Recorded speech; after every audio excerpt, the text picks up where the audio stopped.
कि कहीं से भी लोग आके वो टैलेंट तो मिल जाता है, बल्कि टैलेंट भी हमें वो ना मिला जो चाहिए था, और उल्टा उसका ये असर हुआ कि इमोरलिटी और चीटिंग और ये चीज़ें जो हैं ये आपकी क्रिकेट में आ घुसी। इसने आपका इंटरनेशनल इमेज भी बर्बाद कर दिया, और नेचुरली ये डिमोरलाइजिंग होता है नेशन के लिए भी और लोगों के लिए भी कि ये कर क्या रहे हैं ये लोग। मुनशियात के केसेस हमारे लोगों पे बने, बॉल टेम्परिंग के बने और बैट्स लगाने के बने, ये कई चीज़ें हैं।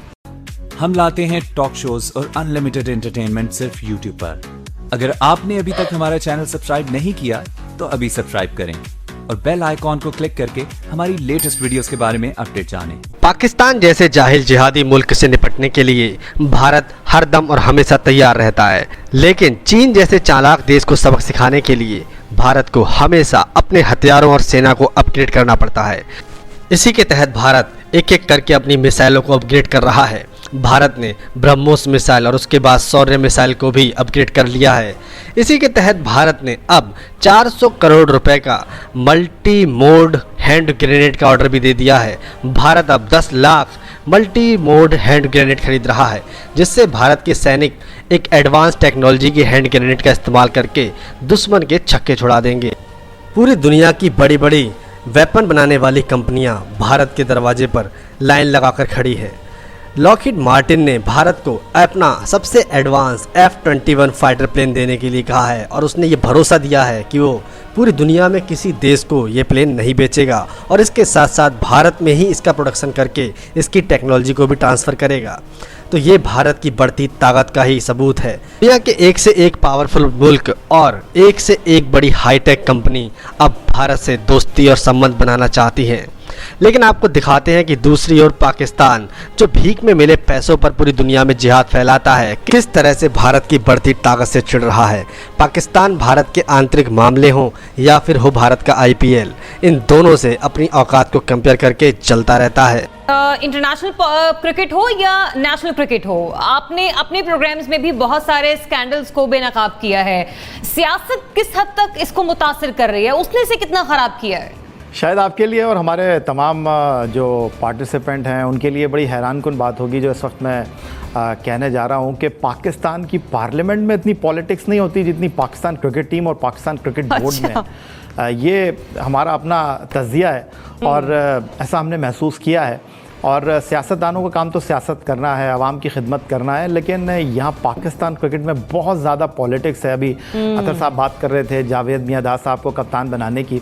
ये पाकिस्तान क्रिकेट का अलमिया है। 92 में वज़ीर आज़म पाकिस्तान इमरान खान साहब जो आज सियासत में इस मनसब तक पहुँचे हैं, कोई खिलाड़ी यहाँ तक नहीं पहुँचा कि आज वो पाकिस्तान के वज़ीर आज़म हैं। वो वर्ल्ड कप जीतने के बाद दोबारा क्रिकेट के मैदान में उतरे नहीं, क्योंकि उनको खिलाड़ियों ने एक्सेप्ट करने से मना कर दिया था। जो स्पीच उन्होंने की थी मेलबर्न क्रिकेट ग्राउंड पर वर्ल्ड कप जीतने के बाद, वो बहुत सारे खिलाड़ियों को अच्छी नहीं लगी थी। उन्होंने शौकत खानम अस्पताल के हवाले से बात की थी और खिलाड़ियों ने कहा कि आपने हमारी तो बात ही नहीं की। फिर उसके बाद 2009 में हम ICC वर्ल्ड T20 जीते और 6 महीने में हमने उस कप्तान को कप्तानी से हटा दिया।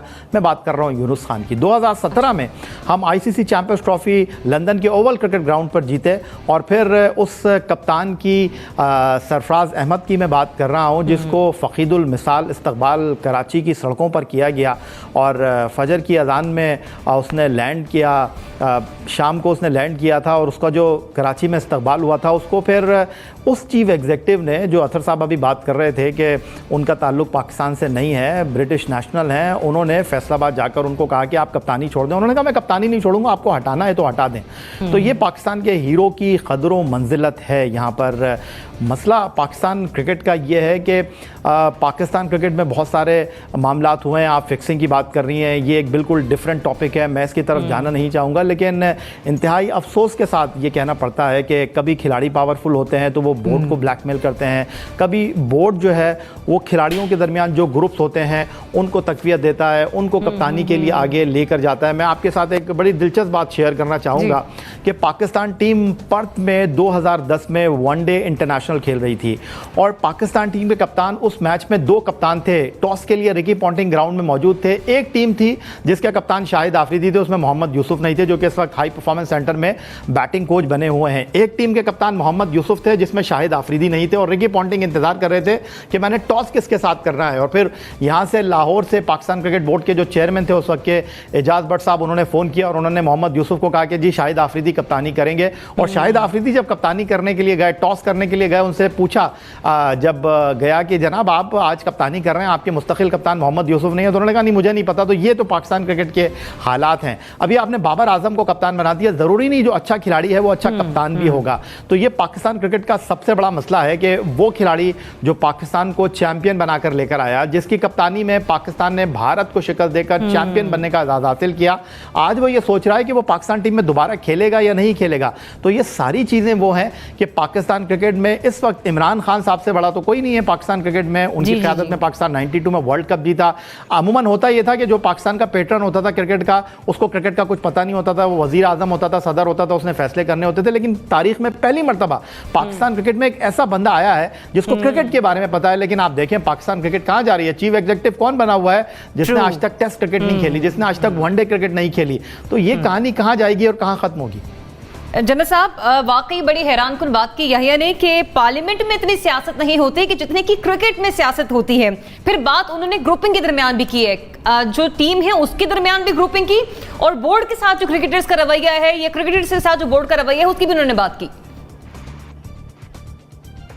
कुल मैं इत्तफाक करता हूँ या की बात से। या साहब बड़ा इंसाइट रखते हैं, इन्होंने बहुत कवर किया है सारे इवेंट्स वगैरह को हमेशा, और बहुत मीडिया में कमेंट्री भी इनकी आती है। तो नेचुरली इनको जो इंसाइट है वो हमें नहीं है। लेकिन एक चीज़ मैं अक्सर औकात सुनता रहा हूँ, सियासत का भी सुनते रहे हैं, लेकिन फेवरेटिज्म का, कि जो लोग इन्फ्लुएंशियल हैं इसमें, अच्छे पुराने खिलाड़ी हैं या वो बोर्ड में आ गए हैं या कोच बन गए हैं या वो सिलेक्टर बन गए हैं, तो वो अपने फेवरेट्स को लाने के चक्कर में पड़ जाते हैं। बाज़ खिलाड़ियों पे उंगलियां उठी हैं, तो वो लाज़मी बात है कि जो मेरिट पे लोग आगे आ सकते हैं, अगर उनका कोई आगे पीछे कोई नहीं है उनको रिकमेंड करने वाला या पुश करने वाला, तो वो बड़े डिसहार्टेंड होते होंगे कि जनाब मेरा भी कोई होता तो मुझे ये जगह मिल जाती।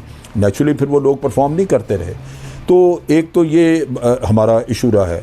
दूसरा इमोरलिटी, ये झूठ, और हम तो सिर्फ ये गैम्बलिंग वगैरह की बात करते हैं, लेकिन और भी बहुत सारी, मैं समझता हूँ कि जब ये डोमेस्टिक क्रिकेट हमारी इंस्टीट्यूशन बेस्ड होती थी कि इंस्टीट्यूशंस वगैरह के लोग आके खेलते थे, उनका डिसिप्लिन होता था।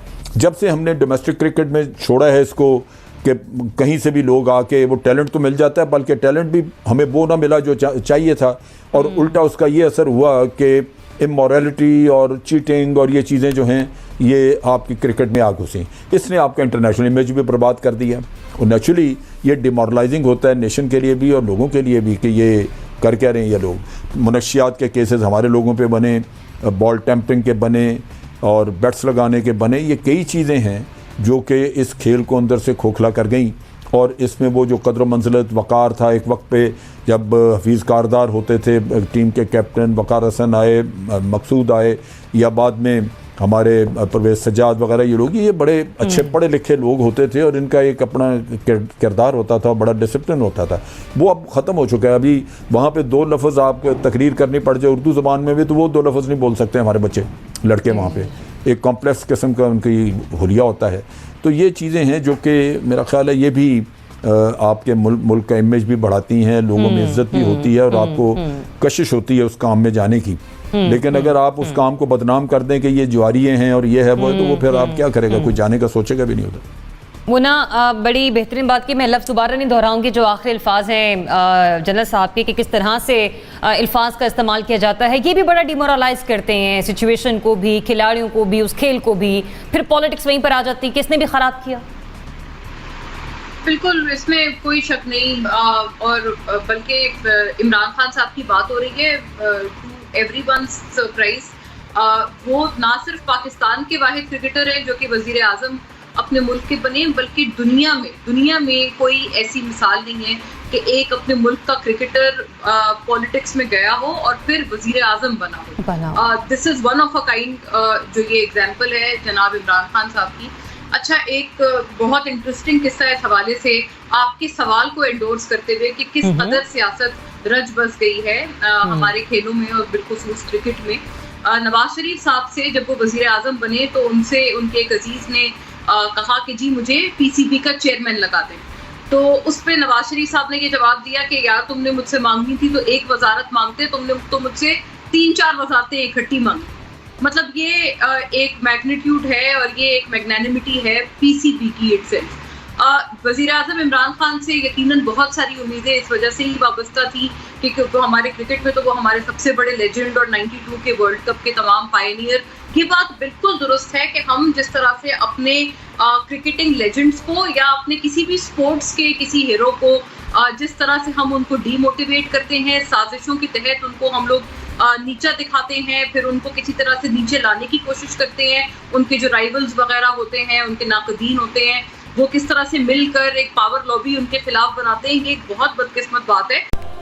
तो दोस्तों ये थी आज की वीडियो। पाकिस्तान को अपनी औकात पता है, इसलिए वो बता सकते हैं कि कैसे पाकिस्तान के क्रिकेटर्स हमेशा मैच फिक्सिंग में और ड्रग्स डोपिंग में फंसे रहते हैं। तो दोस्तों आपकी वीडियो कैसी लगी प्लीज़ इसे लाइक कीजिए, शेयर कीजिए, सब्सक्राइब करना ना भूलिए आपके चैनल EFC टू जेड को। रहा दोस्तों पाकिस्तान के बारे में दिल खोलकर कमेंट करते रहिए। जय हिंद, वंदे मातरम।